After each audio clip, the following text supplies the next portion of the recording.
السلام علیکم ورحمۃ اللہ وبرکاتہ۔ اسم اعظم اللہ کریم کے وہ عظیم اسماء ہیں کہ جن کے ذریعے سے اللہ کریم سے جو کچھ مانگا جائے اللہ پاک عطا فرماتے ہیں۔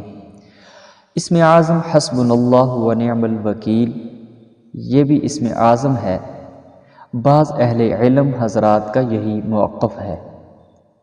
اس قول کے قائلین حضرات اس بات سے استدلال کرتے ہیں کہ جناب سیدنا ابراہیم علیہ السلام کو جب آگ میں ڈالا گیا تو انہوں نے یہی کلمہ حسبنا اللہ ونعم الوکیل ارشاد فرمایا تھا، اور ظاہر ہے کہ ایسی بڑی مصیبت میں حضرت ابراہیم علیہ السلام نے اسم اعظم ہی کو دعا کے لیے اختیار فرمایا ہوگا۔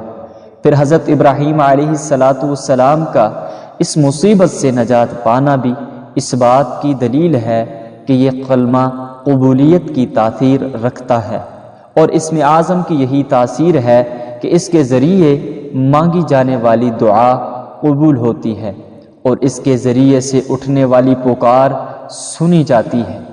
صحیح بخاری وغیرہ کی روایت سے ثابت ہے کہ حضرت ابراہیم علیہ السلام نے آگ میں ڈالے جانے کے وقت حسبنا اللہ ونعم الوکیل ہی پڑھا تھا۔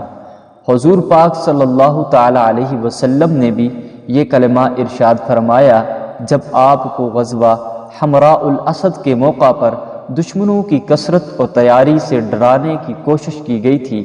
اللہ کریم قرآن حکیم میں اس کی منظر کشی کرتے ہوئے ارشاد فرماتے ہیں، اعوذ باللہ من الشیطان الرجیم، بسم اللہ الرحمن الرحیم، ان الناس قد جمعوا لكم فاخشوهم فزادهم ایمانا وقالوا حسبنا اللہ ونعم الوکیل۔ آل عمران۔ حضرت ابو ہریرہ رضی اللہ تعالیٰ عنہ فرماتے ہیں کہ رسول اللہ صلی اللہ تعالیٰ علیہ وسلم نے ارشاد فرمایا، جب تم کسی بڑے معاملے میں پھنس جاؤ یا کسی بڑی مصیبت میں مبتلا ہو جاؤ تو کہو حسبنا اللہ ونعم الوکیل۔ حضرت عائشہ صدیقہ رضی اللہ تعالیٰ عنہ فرماتی ہیں کہ حضور پاک صلی اللہ علیہ وسلم کو جب کوئی سخت غم پہنچتا تو آپ اپنا ہاتھ مبارک سر اور داڑھی پر پھیرتے، پھر لمبا سانس بھرتے اور ارشاد فرماتے، حسبی اللہ ونعم الوکیل، اللہ تعالیٰ میرے لیے کافی ہے اور وہ بہترین کارساز ہے۔ حضرت شداد بن اوس رضی اللہ تعالیٰ عنہ فرماتے ہیں رسول اللہ صلی اللہ تعالی علیہ وسلم نے ارشاد فرمایا، حسبی اللہ ونعم الوکیل ہر خوف زدہ کی امان ہے۔